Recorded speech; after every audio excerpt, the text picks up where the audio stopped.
Hi, everybody. Welcome to the Strand bookstore. And I have to read this because otherwise I'll be too awkward and my jokes won't be as funny. Anyway, I'm Jessica Strand, the events director here, and I am no relation. It's just a very freaky coincidence. Tonight I'm thrilled to introduce two wonderful writers, Deborah Eisenberg and George Saunders. Saunders' new book of short stories, 10th of December, which was just released, has made him perhaps the most famous man in America, besides Barack Obama for the moment. Though Saunders and Eisenberg's style are quite different, both can be morbidly funny. Both are masters of the short story. Both grew up in the Chicago suburbs. Both are professors. Both won MacArthur Fellows. Both received Guggenheims. And both are considered writers' writers. Moderating this evening will be Lucas Wittman, the book's editor of Newsweek, The Daily Beast. We're going to have George read first for 10 minutes, and then Deborah will read for 10, and then there'll be a discussion for about 20, and then we'll go out to the audience for questions. All right, thank you very much. Here is George Saunders.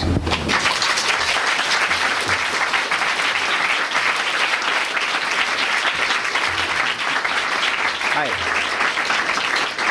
Thank you very much. You know, I was here a few years ago, and I was being driven around by this Polish guy, and he was sort of tired of being a driver. So I was going to do a reading, and he said, "Sir, you go to read from your work?" And I said, "Yeah." He said, "Little advice: don't read too long." And I was like, "Oh, you know my work." So this will just be a short little excerpt of a story called Home. Thank you all so much for coming out. And yeah, okay, yeah, you know. Okay. Like in the old days, I came out of the dry creek behind the house and did my little tap on the kitchen window. "Get in here, you," Ma said. Inside were piles of newspaper on the stove and piles of magazines on the stairs and a big wad of hangers sticking out of the broken oven. All of that was as usual. New was a water stain the shape of a cat head above the fridge and the old orange rug rolled up halfway. "Still ain't no beepin' cleaning, lady," Ma said. I looked at her funny. "Beepin'?" I said. "Beep you," she said. "They've been on my case at work." It was true, Ma had a pretty good potty mouth and was working at a church now, so we stood there looking at each other. Then some guy came tromping down the stairs, older than Ma even, in just boxers and hiking boots and a winter cap, long ponytail hanging out the back. "Who's this?" he said. "My son," Ma said shyly. "Mikey, this is Harris." "What's your worst thing you ever did over there?" Harris said. "What happened to Alberto?" I said. "Alberto flew the coop," Ma said. "Alberto showed his ass," Harris said. "I hold nothing against that beeper," Ma said. "I hold a lot against that fucker," Harris said, "including he owes me $10. "Harris ain't dealing with his potty mouth," Ma said. "She's only doing it because of work," Harris explained. "Harris don't work," Ma said. "Well, if I did work, it wouldn't be at a place that tells me how I can talk," Harris said. "It would be at a place that lets me talk how I like, a place that accepts me for who I am. That's the kind of place I'd be willing to work." "There ain't many of that kind of place," Ma said. "Places that let me talk how I want," Harris said, "or places that accept me for who I am?" "Places you'd be willing to work," Ma said. "How long's he staying?" Harris said. "Long as he wants," Ma said. "My house is your house," Harris said to me. "It ain't your house," Ma said. "Give the kids some food at least," Harris said. "I will, but it ain't your idea," Ma said, and shoot us out of the kitchen. "Great lady," Harris said. "Had my eyes on her for years. Then Alberto split. That I don't get. You got a great lady in your life. Did the lady get sick, you split?" "Ma's sick," I said. "She didn't tell you?" he said. He grimaced, made his hand into a fist, put it upside his head. "Lump," he said, "but you didn't hear it from me." Ma was singing now in the kitchen. "I hope you're at least making bacon," Harris called out. "A kid comes home deserves some friggin' bacon." "Why not stay out of it?" Ma called back. "You just met him." "I love him like my own son," Harris said. "What a ridiculous statement," Ma said. "You hate your son." "I hate both my sons," Harris said. "And you'd hate your daughter if you ever meet her," Ma said. Harris beamed as if touched that Ma knew him well enough to know he would inevitably hate any child he fathered. Ma came in with some bacon and eggs on a saucer. "Might be a hair in it," she said. "Lately it's like I'm beeping shedding." You were certainly welcome, Harris said. You didn't beep and do nothing, Ma said. Don't take credit. Go in there and do the dishes. That would help. I can't do dishes, and you know that, Harris said, on account of my rash. He gets a rash from water, Ma said. Ask him why he can't dry. On account of my back, Harris said. He's the king of if, Ma said. What he ain't is king of actually do. As soon as he leaves, I'll show you what I'm king of, Harris said. Oh, Harris, that is too much. That is truly disgusting, Ma said. Harris raised both hands over his head like winner and still champ. We'll put you in your old room, Ma said. 2. On my bed was a hunting bow and a purple Halloween cape with the built-in ghost face. That's Harris's beep, Ma said. Ma, I said, Harris told me. I made my hand into a fist, put it upside my head. She gave me a blank look. Or maybe I didn't understand him right, I said. Lump? He said, you've got a... Or maybe he's a bleeping liar, she said. He makes up crazy bleep about me all the time. It's like his hobby. He told the mailman I had a fake leg. He told Eileen at the deli one of my eyes was glass. He told the guy at the hardware I get fainting dealies and froth at the mouth whenever I get mad. Now that guy's always rushing me out of there. To show how fine she was, Ma did a jumping jack. Harris was clomping upstairs. I won't tell you told about the lump, Ma said. You don't tell I told about him being a liar. Now this is starting to seem like the old days. Ma, I said, where are Renee and Ryan living? Ma said. They got a sweet place over there, Harris said, rolling in the dough. I'm not sure that's the best idea, Ma said. Your Ma thinks Ryan's a hitter, Harris said. Ryan is a hitter, Ma said. I can always tell a hitter. He hits, I said. He hits Renee? You didn't hear it from me, Ma said. He better not start hitting that baby, Harris said. Sweet little Martini. Kid super cute. Although what kind of name is that, Ma said. I told Renee that. I said that. Is that a boy or a girl name, Harris said.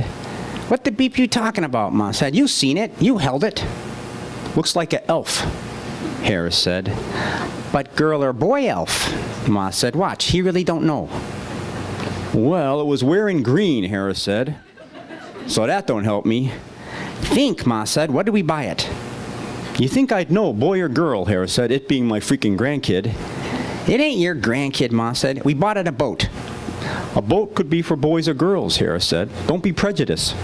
A girl can love a boat just like a boy can love a doll or a bra. Well, we didn't buy it a doll or a bra, Ma said. We bought it a boat. I went downstairs, got the phone book. Renee and Ryan lived over on Lincoln, 27 Lincoln. 27 Lincoln was in the good part of downtown. I couldn't believe the house. Couldn't believe the turrets. The back gate was redwood and opened so smooth like the hinge was hydraulic. Couldn't believe the yard. I squatted in some bushes by the screened-in porch. Inside, some people were talking. My sister Renee, her husband Ryan, Ryan's parents sounded like. Ryan's parents had sonorous, confident voices that seemed to have been fabricated out of previous, less sonorous, confident voices by means of sudden money. Say what you will about Lon Brewster, Ryan's dad said, but Ron came out and retrieved me from Feldspar that time I had a flat. In that ridiculous broiling heat, said Ryan's mom. And not a word of complaint, said Ryan's dad. A completely charming person. Almost as charming, or so you told me, as the Flemings, she said. And the Flemings are awfully charming, he said. And the good they do, she said. They flew a plane load of babies over here. Russian babies, he said, with hair lips. As soon as the babies arrived, they were whisked into various operating rooms all around the country, she said. And who paid? The Flemings, he said. Didn't they also set aside some money for college, he said, for the Russians? Those kids went from being disabled in a collapsing nation to being set for life in the greatest country in the world, he said. And who did this? A corporation? The government? One private couple, she said. A truly visionary pair of folks, he said. There was a long, admiring pause. Although you'd never know it by how harshly he speaks to her, she said. Well, she can be awfully harsh with him as well, he said. Sometimes, she said, it's just him being harsh with her and her being harsh right back. It's like the chicken or the egg, he said. Only with harshness, she said. Still, you can't help but love the Flemings, he said. We should be so wonderful, she said. When was the last time we rescued a Russian baby?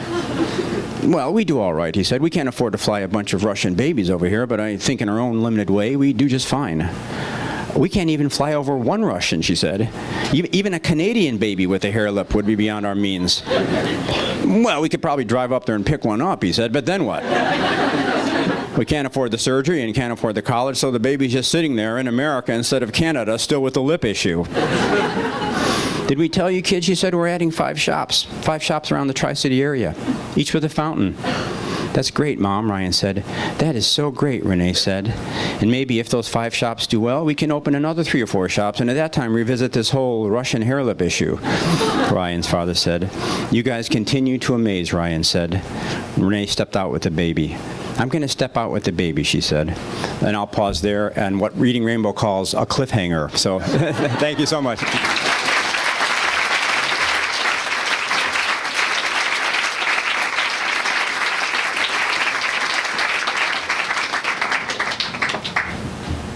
Ooh, this is very high.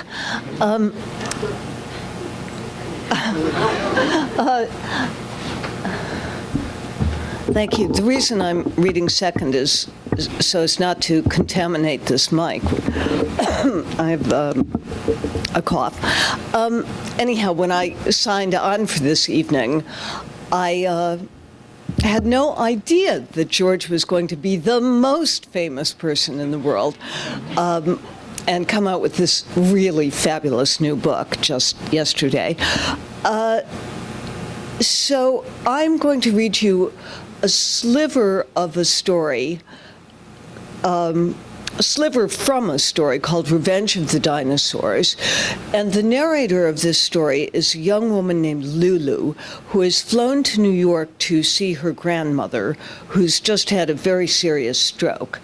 And the story is not necessarily set in the winter of 2003 when we and our putative allies invaded Iraq, but I noticed looking at, that's when I wrote it, and I noticed looking it over that I was reminded that there were these huge demonstrations against the war all over the world. I'd totally forgotten that. What else do you need to know? Yes, you need to know that that Bill is Lulu's brother, and Jeff is Lulu's boyfriend. And am I audible? Yeah, okay.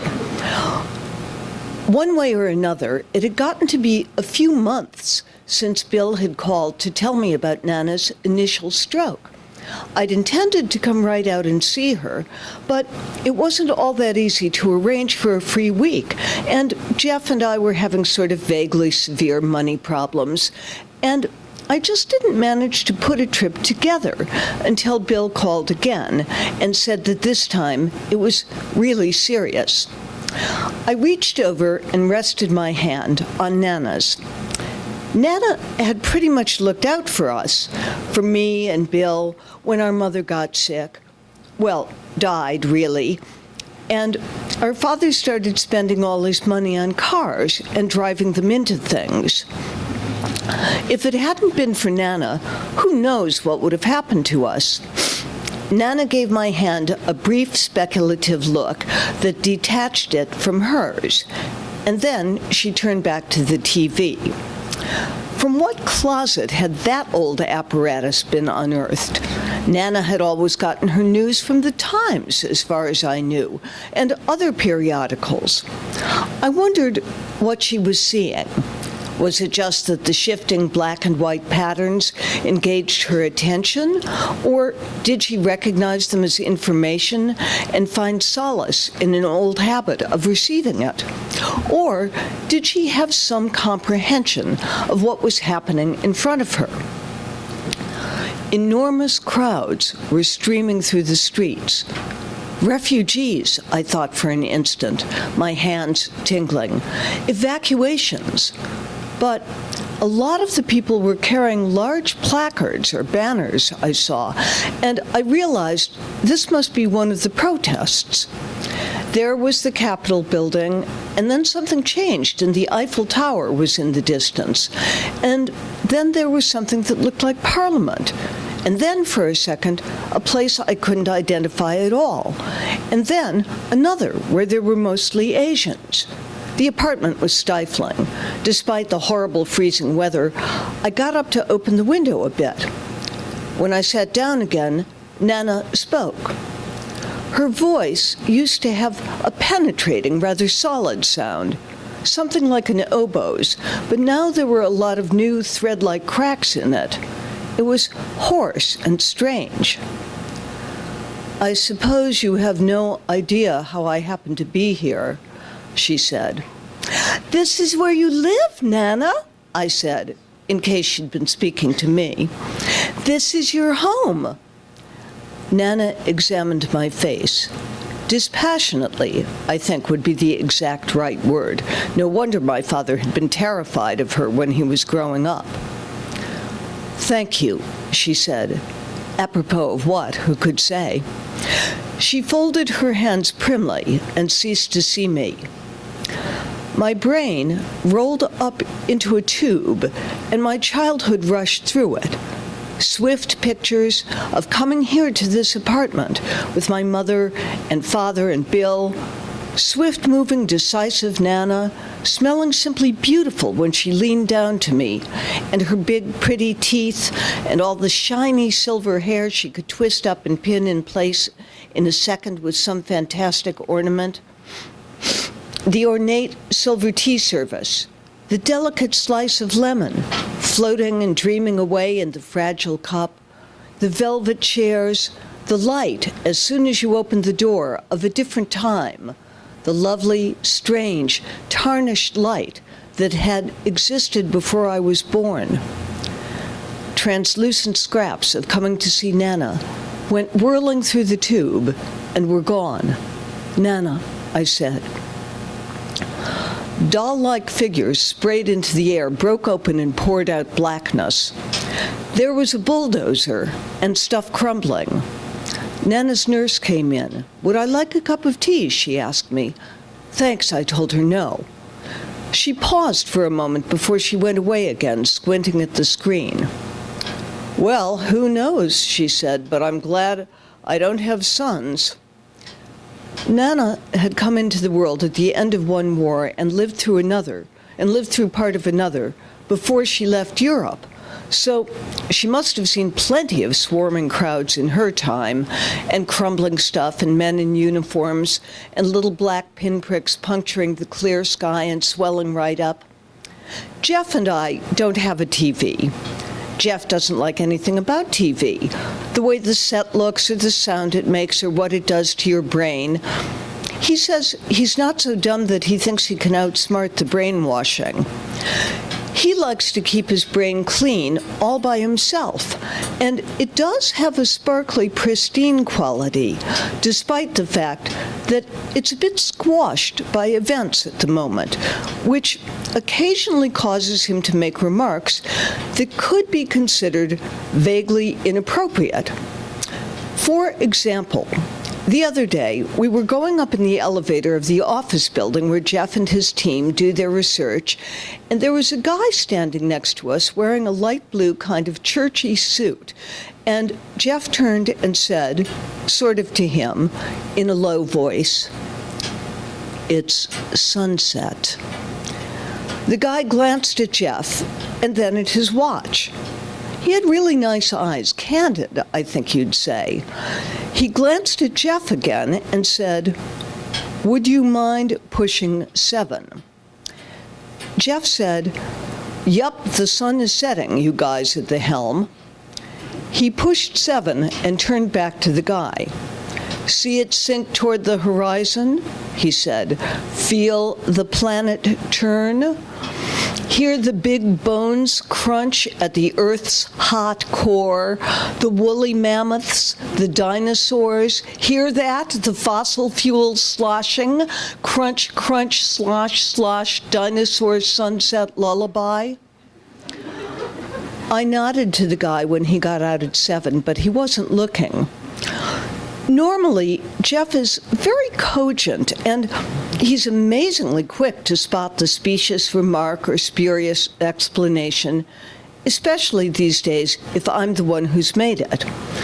I don't especially mind having a TV around myself, but my concentration isn't all that terrific in certain ways, and I really can't get myself to sit down and follow what's going on in that little square window. So maybe I'm not as vulnerable to assault as Jeff is, but if someone turns the TV on in a bar, for example, I don't just have to run out screaming. So, obviously, I never actually see a TV unless we happen to go out, which we really can't spare the money to do these days, even if we were to feel like it, which Jeff certainly doesn't. But TV or not, I had no trouble recognizing those faces appearing in front of me as I sat there next to Nana. I suppose everyone knows those faces as well as if they were tattooed on the inside of one's eyelids. There they are, those guys, whether your eyes are open or shut. Gigantic helicopters were nosing at some mountains. I felt worn out. Flying is no joke at all these days. The interrogations at the airport and worrying about the nail scissors and those dull boomings, even though you know it's only luggage getting vaporized. And then, when you finally do get mashed into place on the clanking, rickety old thing, with your blood clotting up and the awful artificial recirculated whatever it is, air or whatever, who doesn't think of great chunks of charred metal falling from the sky? Oh well, I got into Nana's in any case. So there's another cliffhanger.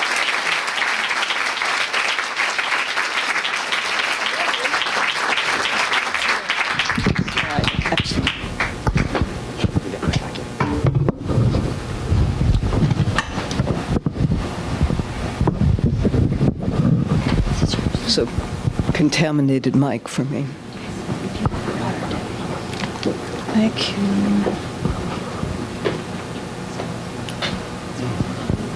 George, you might want Thank you very much. that injury to this, yeah. Whoop.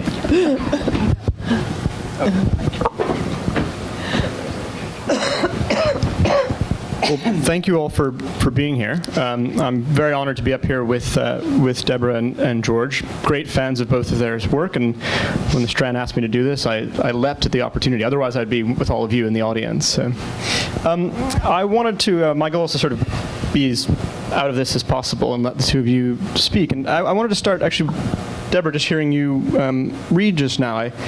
I've been so struck by both of you actually as being incredibly articulate, expressive people, and yet you're able to capture how we are all sort of inexpressive, inarticulate, and kind of sort of unable to communicate so brilliantly. And I was, as you were reading that story, I was kind of jotting down some of those phrases like vaguely severe and kind of churchy, which is of course how we all sort of think and talk when we're not kind of having a chance to compose ourselves. And so I was just kind of curious how, as someone who, at least from the brief moments we've had meeting, is so articulate, how you're able to kind of capture that in expression.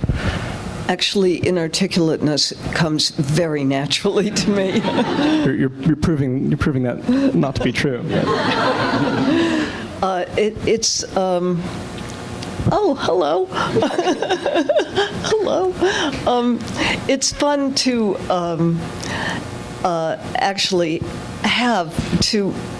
I mean, this is a very voicey story. This story in particular, and it's fun to utilize the complete confusion of natural speech. I enjoy doing it a lot, and I don't know what else to say about it. It's just fun. Yeah, it is fun. I grew up in Chicago, and one of my early experiences was watching sort of the male uncles and neighbors who were a little drunk, but very earnest, and so they would have, obviously like fully developed emotional lives and longings and everything, but then there would be kind of a crimped output valve, So if someone was trying to say that they loved you and they they found you outstanding, they'd say, "You jag-off, you," and pretend to knee you in the groin, So then you come to understand that diction. So for me, one of the big kind of breakthrough moments in writing was when I realized that was actually a form of poetry. That any diction that you overflow, even if it's inefficient on the surface, becomes beautiful, and it's kind of when you kind of put the screws to it a little bit. Yeah. And speaking of voices, as you just demonstrated just now so hilariously, hearing you read in voices, do you write in those kind of voices? Well, I write in a lot better ones. Those are kind of like, I've got three voices that I do. There's a working class guy, there's a rich guy, and there's like a duck. I can do a pretty good duck. But so when I'm writing, I hear them really well, and then when you come out, you sort of compromise the solution. Yeah. Right. Yeah. Yeah. I wanted to maybe take a step back, because I was kind of struck reading about both of you about how you started writing, and sort of when you first, and I think for you it was when you quit smoking, right? When I quit smoking, absolutely. Well, it had to be one or the other, I guess. Right. Tell us about that. Yeah, how did that work exactly? Well, I was a very, very heavy smoker, and I absolutely loved smoking. And but it became evident for various reasons that I had to quit. And when I quit, I just completely fell totally apart, because I was totally structured around nicotine. I mean, nicotine was my blood. It was my life. So a new person sort of started to formulate, and that's what... Was that a grouchy person at all? Oh, no, George! No, I asked because I just was reading Vonnegut's letters. It's just kind of a wonderful book, and he has a section in there about how he really couldn't quit, because when he quit, he became a totally different, monstrous person. I was a monstrous person. Yeah. I mean, I was a monster. It was just so awful. Yes, I mean, it's horrible. Yeah. It's awful. But do quit.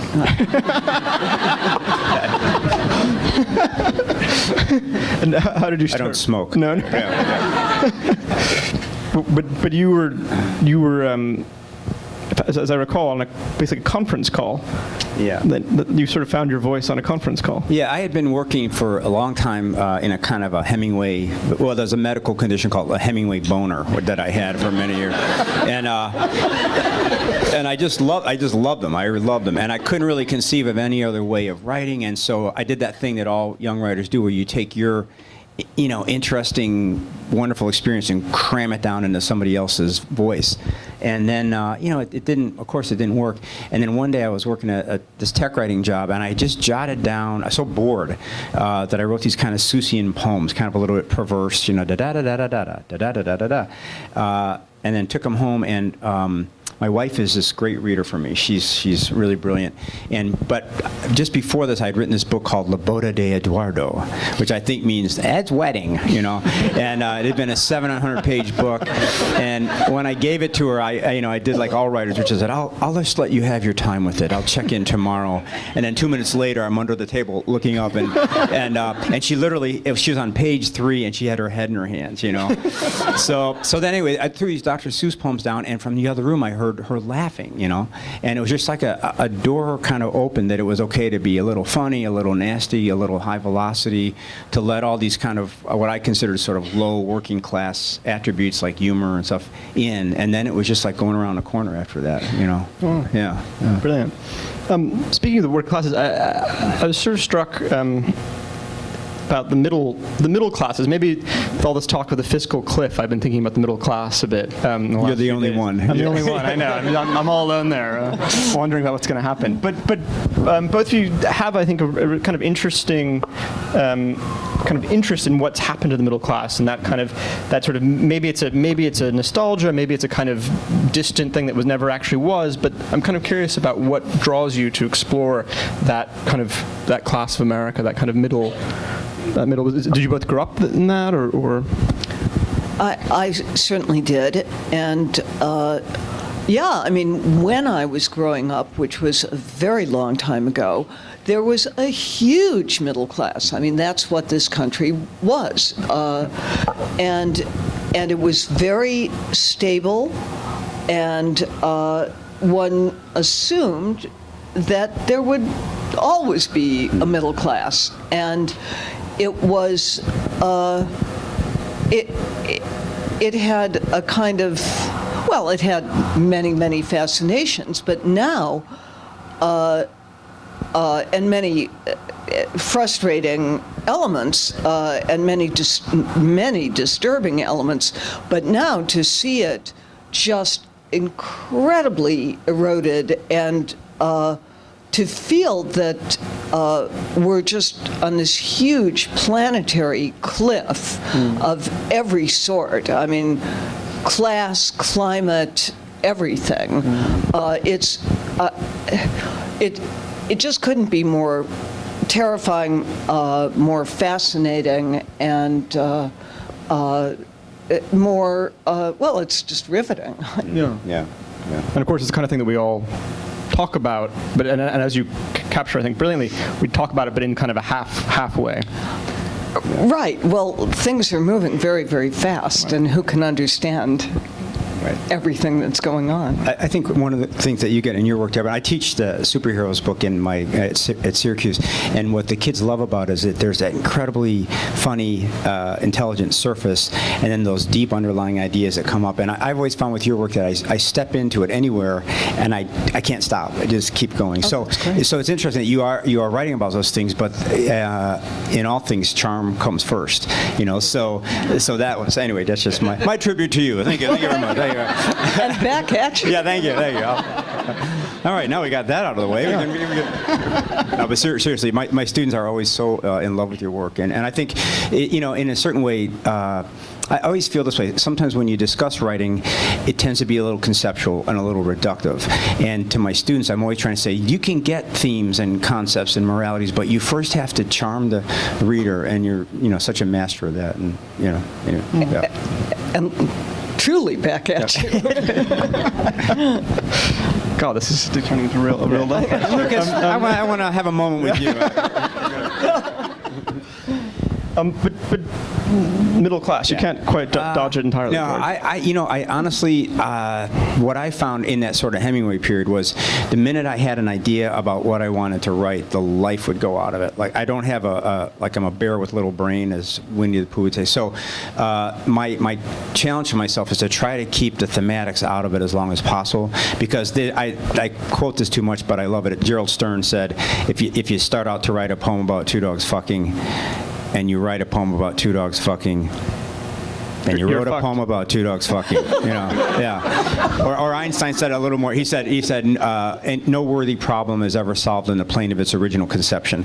So to me, that means if I get an idea about a story, I really want to try to shag it off. So if I think, not shag it off, that sounds kind of weird. But if I have an idea about a story and I think, oh, I'm writing about lower middle class, I kind of go, yeah, maybe, but be careful, because if that's all you do, then that's all you've done, and yeah. No, but it does slip in, though. I mean, in the Semplica Girl Diaries, there's this really, really kind of powerful moment when the father is writing in his journal about his daughter, and they're kind of lower middle class, maybe even, and he writes, he's sort of kind of basically a prayer, and he says, "Help us not fall behind our peers." Yeah. No, it's totally. Which kind of, you've been laughing, and you're kind of in this kind of weird, kind of story about these. Well, I'll let you all read it, but and then you're kind of like, you get this hit of this really, kind of deep, plaintive. Yeah, and that stuff is in there, and it's a deep concern of mine because of my life. But I guess I'm saying, if it comes in of its own accord, then it's got more integrity. Right. Whereas if I start out to do it, it somehow seems a little falls flat. Yeah. Actually, I was curious. You were talking about teaching Deborah's work, and you both teach. You're still teaching Deborah, right? Yeah. Yes. Okay. I'm curious. Neither of you, as far as I know, were taught writing.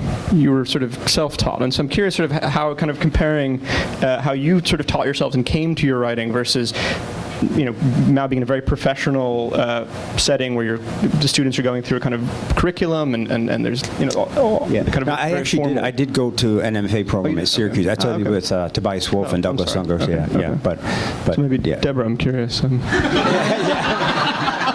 I had it handed to me on a silver platter. They just told me how to do it, and I did it. It's easy once you know the secret. And I've never learned that. I mean,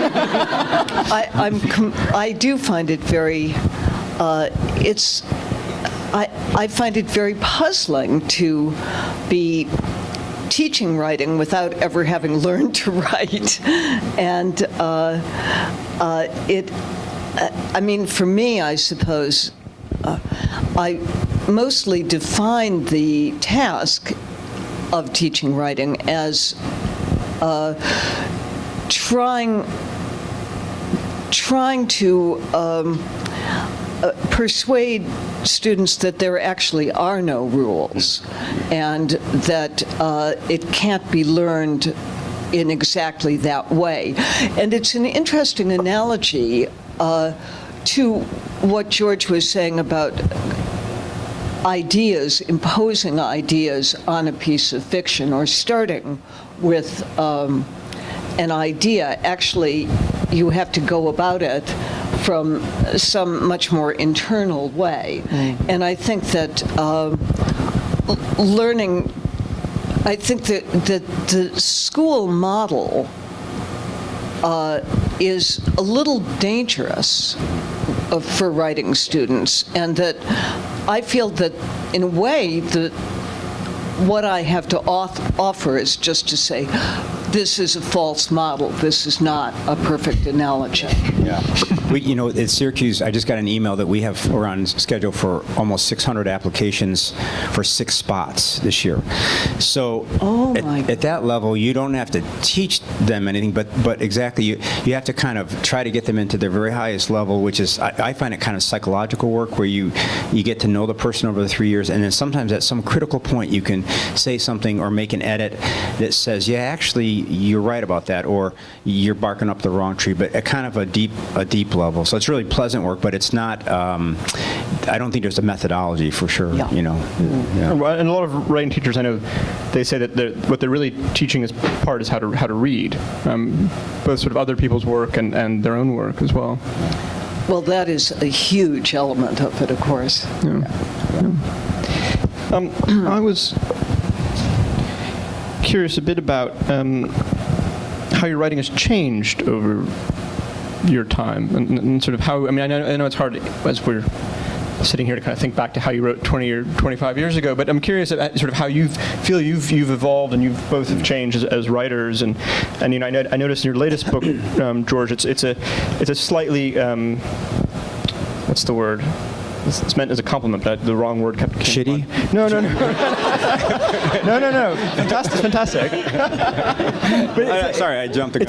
It's a little like it's a bit sort of quieter maybe than some of your earlier work. Yeah. I mean, the truth for me is that when I was younger, I was, for some stupid reason, really taken aback by the realization that capitalism could be harsh. Never had occurred to me before. So my wife and I, we fell kind of head over heels in love and had our daughters pretty quickly. And then suddenly we were just kind of in that, that working mode. So the first few books were kind of like, like a thing. So now we've been married almost 26 years, and our daughters are grown up and wonderful. And so I kind of thought, well, there ought to be a place for a kind of some fictional, corollary of the fact that sometimes things actually work. Now, this book is probably not entirely it. I mean, it's like, sometimes in fiction you just put the baby near the cliff. That's kind of the thing. And in this book, the baby doesn't quite go over, and in an earlier book, he would have gone over and fell in a, latrine or something. But there is that sense that maybe part of what an artist would do is represent the possibility that things can be really wonderful, which is totally hard to do, so. Now we're all waiting for your next book. Yeah, that one's going to be so sunny. It's going to be so happy. Fat and happy George. Once there was a great day, and it just got better.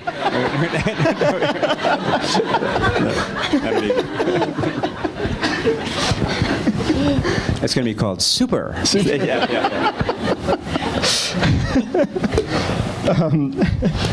Any thoughts on how you've changed, Deborah? Well, I don't think my writing has gotten more cheerful at all. I would say only that it's possibly gotten a little more complicated. That's the only difference. That I mean, I keep, of course, trying to express inexpressible things, and so really I just try to fit a few little more. I try to be able to articulate a few more of the contingencies and strange nuances of life as I go along. Right. That's the only thing that I can perceive. Yeah, and it's definitely apparent in your Twilight of the Superheroes, I think. Yeah. Now, I guess we sort of. I was trying to avoid this question, but I think I probably have to ask it, which is that you're both primarily, almost entirely short story writers.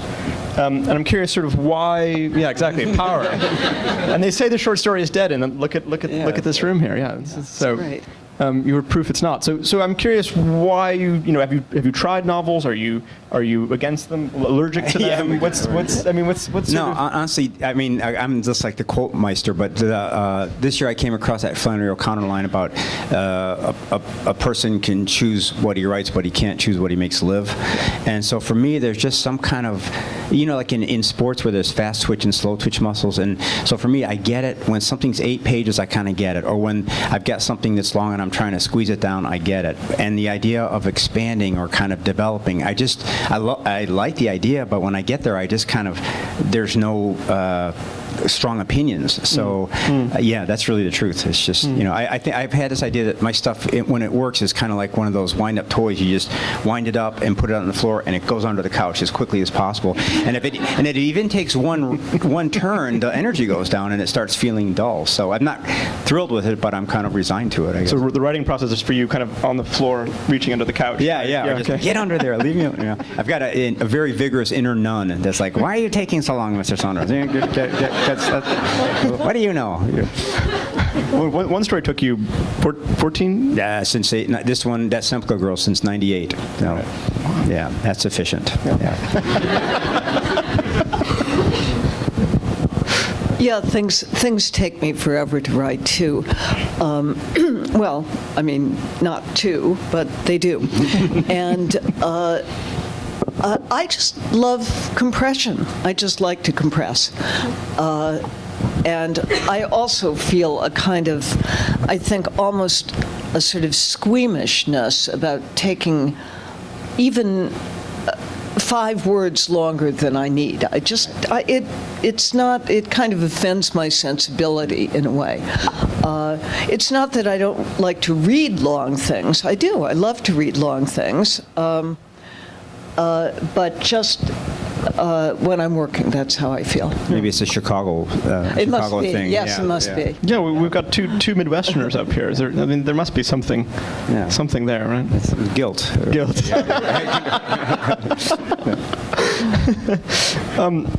George, there was at the beginning of the first story in this new collection, Victory Lap, there's this line, "Can goodness win?" Which I thought sort of had a kind of, at least for this new collection, was a kind of interesting, kind of overarching question. Yeah. So, can goodness win? Oh, yeah, sure. Why not? It can. It can. And it can get humiliated, and it can, cause other people problems. I mean, for me, I love the idea that there's this old thing that Tolstoy and Gorky were it's in Gorky's memoirs, but they were walking in Russia, where they often walked, and Gorky, there were these hussars that were coming the other way, right? So Tolstoy, who at this point is 180 and celibate, newly celibate, but he says, that's all that's wrong with Russia. The arrogance, the aggression, the blind self-confidence, trust me, that will be the ruin of Russia. And Gorky's like, wow, that's amazing. So then the hussars come by with their swords clanking in their cologne, and little Tolstoy turns and he says, on the other hand, that's everything that's good about us. The pride, the self-assertion, the confidence in a better future. And then the sense is that Gorky said, well, Leo, which is it? it. And he, of course, just walked off. So for me, that's the very high aspiration, is to say they're both true. Leave it. Leave it. And see how long you can stay in that space where both those things are true, and you, little mind, don't have to decide. That's a great place to try to be anyway. Yeah. I can't remember what the question was, but But you answered it perfectly. I don't remember either, but Can goodness win? yeah, exactly. Oh, yeah, goodness. Yeah, goodness. I want to talk to you about, you two sort of strike me as very sane, happy, content people, and yet your stories, maybe I'm judging too much here, but your stories are often populated by people who are, not anything but have kind of complicated and sort of maybe sometimes tragic and torn and all of that. I'm just curious, does it sort of, do you get all of those emotions out on the page so you can, or Yes, stay there. take right there, out of my life? Well, I mean, people, have interiors. Of course. I mean, one doesn't just sort of walk around saying, people have all kinds of things going on. I mean, I am very happy, and I'm certainly sane, and I'm very rational, and so on. But people have experiences, and people have feelings. So I would say that in one's life, one does a certain amount of choosing about how one is going to be. Right. Yeah. And quick other question, Passivity Man. Yes. I love that. This is in Twilight of the Superheroes, the title story. And I thought that was such a great, getting back to this question of ideas in fiction, it was a really amazing way to handle, it's 9/11, about sort of 9/11 obliquely, but actually pretty directly at times as well. And I was curious, you were mentioning earlier when you were reading that you didn't realize that the Iraq War protests were in the other story. And I'm curious sort of if the same thing, that sort of 9/11 kind of crept into Twilight of the Superheroes, and that you found yourself... No, it was 9/11 was a huge obstacle, and I don't normally take notes. I don't keep a journal, but I started taking notes really on that night of September 11th, 2001, because I felt that things were going to start changing immediately, and they did, and that it would be impossible to remember accurately what one's experience was.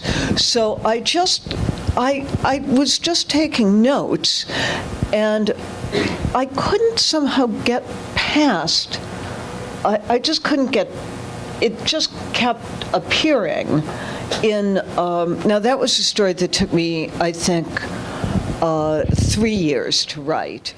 But all that material then had to be translated into something that was useful for fiction. I mean, I didn't start writing a piece of fiction about it at all, but I was writing fiction, and the material needed to be translated. I'm sorry I'm putting this so poorly, but I didn't think, oh yes, I'll write a story about 9/11. But I just couldn't get rid of that horrible sensation of falsifying history practically as it's rolling by underfoot, and just did not want to falsify it. And you felt that maybe you had to reach to the kind of superhero level to kind of because that sort of...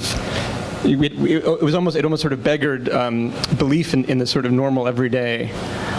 Yes, I mean, the superhero that Lucas is referring to is a comic book character that's being invented by one of my characters. And I don't really know how that developed or got in, Well, I think we might. Is it time to take questions from the audience? So, yes. You can point and I'll Raise your hands high. move around. Back there. Just one. Way back.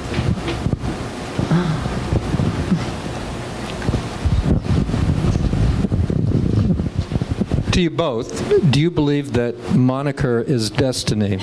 Deborah, refresh my memory. What did Deborah do in the Bible? And George, if you were reincarnated, which George would you be the reincarnation of? Clooney.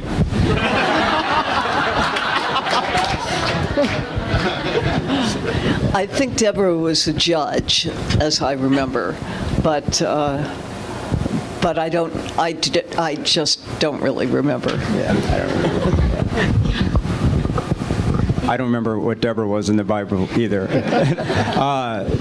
What's it? What? You were reincarnated. Oh, From a George. Who would it be? George Clooney. I'm going to stick with it. Please do. Yeah. Can you imagine that? Back there. Got one. I can speak really loudly.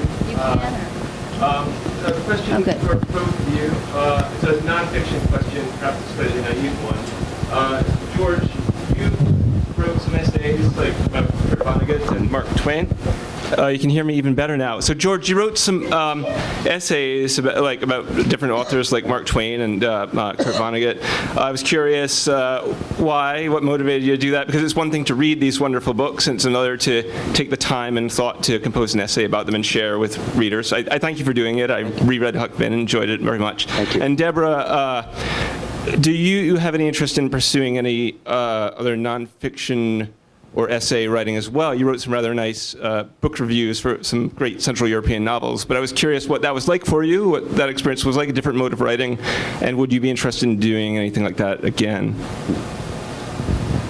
Well, I honestly, there was a period after my second book where I kind of just got a little blocked up. Not like I couldn't write, but somehow I felt like I'd got a little cornered aesthetically in a kind of complicated, boring thing. So my instinct was that if I wrote some other kind of stuff, it might sort of break the jam, and those pieces came out of that time. So really, it was just, I feel like sometimes intuitively, if you're cramped, you just have to lurch, and so sometimes going into another form will just sort of loosen up the game a little bit. So that Huck Finn thing, I was asked to do that, and I thought, oh, that'll take a week, that'll be cool. And then it was, it turned out to be a 3 or 4 month deal. But at that period, I was writing more humor and some screenplays, and then at one point, it felt like I kind of got the fiction mojo back, and then I just went back to it. So kind of just survival, to try to keep moving a little bit. Yeah.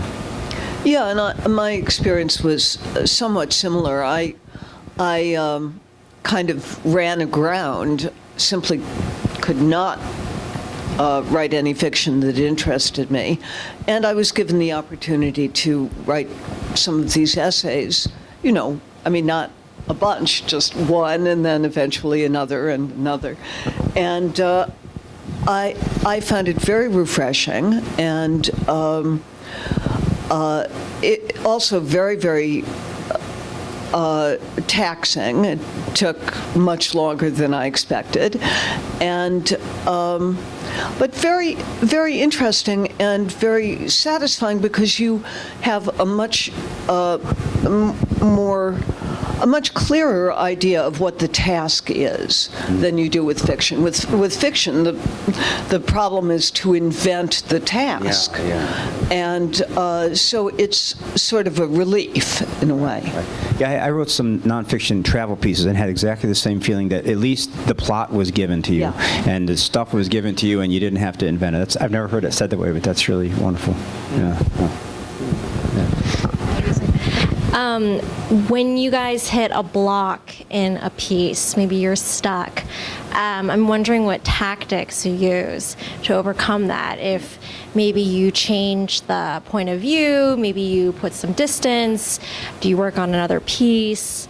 When you hit that kind of obstacle, how do you handle it? Well, I mean, the only like sort of frank advice would be that maybe you could just slightly say to yourself the obstacle is part of it. You know, it's not like you're fucked up or you're a bad person or you're the one person who doesn't understand storycraft, but rather that obstacle is kind of that Einstein quote earlier, like no worthy problem is solved in the plane of its original conception. That block is often the story going, I'm not enough yet. You know, can you please help me go up? So I think a certain amount of patience and maybe a sort of little sense of humor, like, yeah, it's happening, it's all right, it's part of the deal, you know, rather than trauma and I'm doing it wrong, you know, that kind of thing. It's like a new age kind of thing, you know, just love yourself. But, Yeah, I would say exactly the same thing. I don't consider it new age even slightly. No, It really, I mean, there just are obstacles. There just are. And it's information in a way.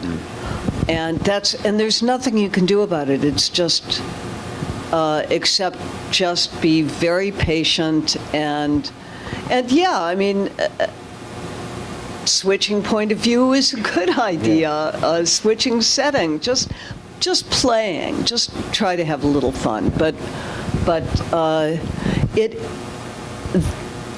obstacles are part of the process, and the obstacle that you hit is information about the specific thing you're doing.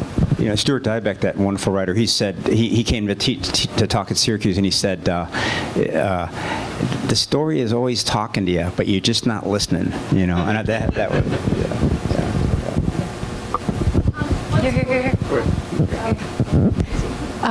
What stories do you always teach? Teach? Yeah. Gee, I teach so many different ones. I tend not to teach contemporary stories, but all kinds of other stories. Well, let's start with Earthquake in Chile by von Kleist. A great story. But, you know, Isaac Babel's stories, wonderful stories. I've taught some Joyce, some Faulkner, some of the usual suspects, Bolaño, anything that's just a little bit out of what my students might be encountering on their own. I have this one exercise. It's a Hemingway. Speaking of him, but you take that story, Indian Camp, and it's kind of maybe 8 pages or something, and then you divide it into 2-page bits, and then I give them the first 2 pages, and we read it in class and kind of talk about it for way too long, you know, longer than they're content to talk about it, and then we kind of say what's up in the air, and in that much time you can kind of get. Then you give them the second 2 pages, and you see the way that story is just pure escalation. There's nothing that sits stable, and then by the end they're ready to kill you because they want to see. But you can actually say, you know, this is a masterpiece, and you've got a page and a half left. Is there anything left to do? And you kind of go, no, not really, and then he does it anyway. So it's, you know, it's it's a great. Hi. I was wondering if you have characters that you've created or stories that you've written that are particularly close to your heart. Honestly, I kind of don't. I mean, I think, no, I mean, I think for me, the proper thing is to be really into it at the time, you know, like crazily into it where even a comma is a fighting point and the people are kind of real. And then I think the trick is to just get rid of it quickly after that. Kind of go, I failed again. You know, time to go. So I kind of, there was one guy, there's a story called The Barber's Unhappiness in Pastoralia, and he was a guy in this town where we were living. And I would wait for a bus, and I was kind of a bad bus schedule person, so it'd be an hour, or you know, and he'd come out of his barber shop and stand there and smoke, and whenever a woman would walk by, he would ogle her like really blatantly, and unlike most of us, he hadn't learned to look away when they noticed, you know. So I was a new father, and I became this kind of instant feminist because what are you looking at, you pig? Why don't you stop it? So I wrote this story to crucify him, and got really, but it took a long time. So 2 or 3 3 years later, finally finished it. And I was kind of fond of him, at least the version I had made at that point. So we go back to that town with my wife and daughters, and I saw him come out of that shop. It was the day the story came out in the New Yorker. And I thought, George, you're kind of an asshole. Here's this perfectly nice three-dimensional human being that you've reduced for your own purposes. Shame on you. And as we walked by, he literally looked at my wife and he went, ladies? Like that. So I thought, oh, all right, well, not so bad. So I'm kind of fond of him, I guess.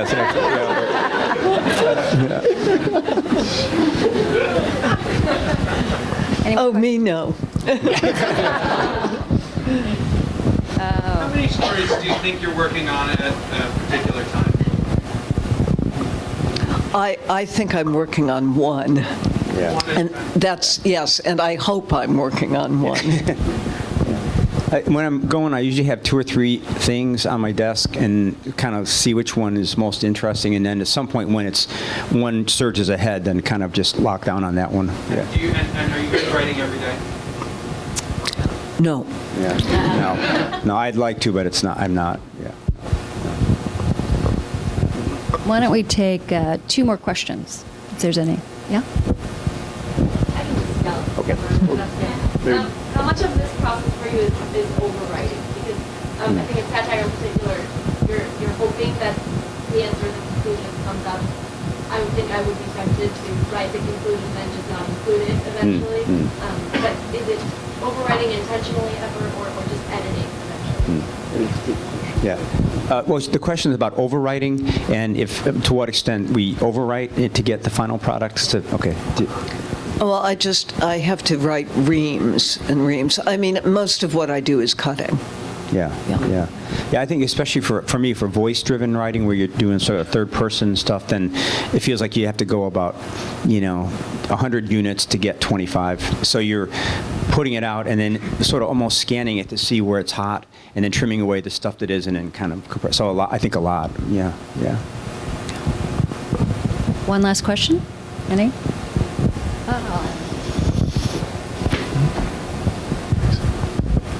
This question is for George. I think there's a theme in this book of characters coming to terms with the fact that the special destinies they imagine for themselves might not come to pass, or that they may never give expression to themselves as fully as possible as they imagine.